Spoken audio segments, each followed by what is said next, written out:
Everybody, real quick, Luke chapter 9, when it talks about the transfiguration of Jesus in the mountain. I want to say something. Oops, that my light almost fell. Something that really spoke to me. So, you're probably familiar with this passage, right? Jesus is there with the closest disciples, John, Peter, and James. And then he gets he gets in his glorified state.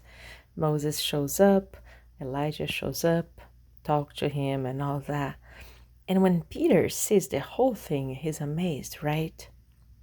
And then he says like this, look, Peter said to Jesus, Master, it's good for us to be here. Let us make 3 tabernacles, one for you, one for Moses, one for Elijah.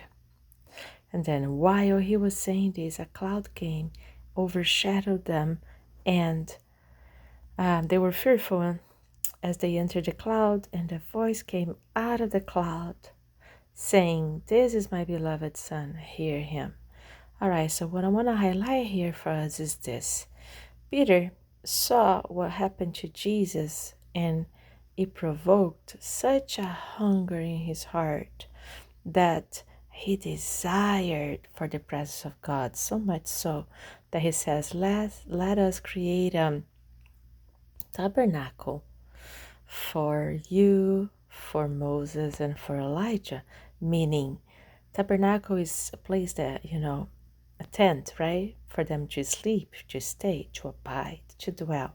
So he enjoyed it so much. He felt the presence of the Lord so much that he voiced it loud to Jesus, the desire to dwell in the presence, the desire to stay in there. So I need to pay attention in this. He voiced the desire. So he had a desire for the presence of God, and he voiced his desire.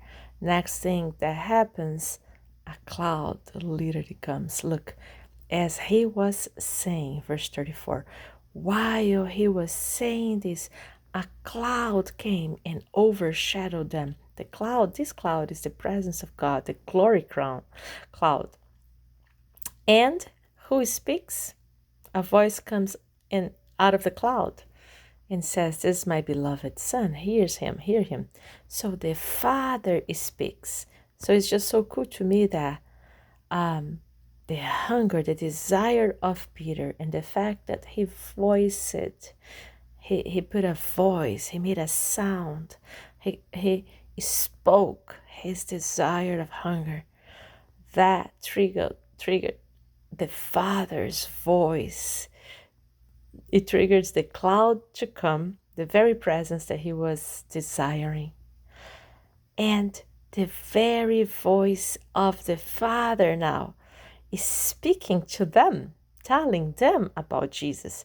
This voice, the voice of the Father, didn't come to speak to Jesus. Like Moses and Elijah, they came to speak to Jesus. But because of the hunger of the disciples, because of the hunger of Peter, now the Father himself manifests.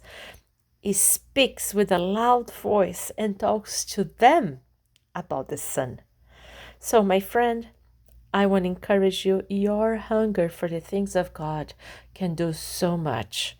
As you hunger to tabernacle, to dwell in His presence, we literally can unlock the heart of the Father to come in supernatural ways, like just described in here, and to speak to us in an amazing way. Can you imagine? This is the gospel being preached by the Father. The Father himself is telling the disciples, This is my Son. Hear him. How amazing is that, right? So I pray that the same hunger or even greater will be upon you and I, and we'll be able to have amazing experiences with the Father that will just blow our minds away and warm our hearts. In Jesus' mighty name, seek him.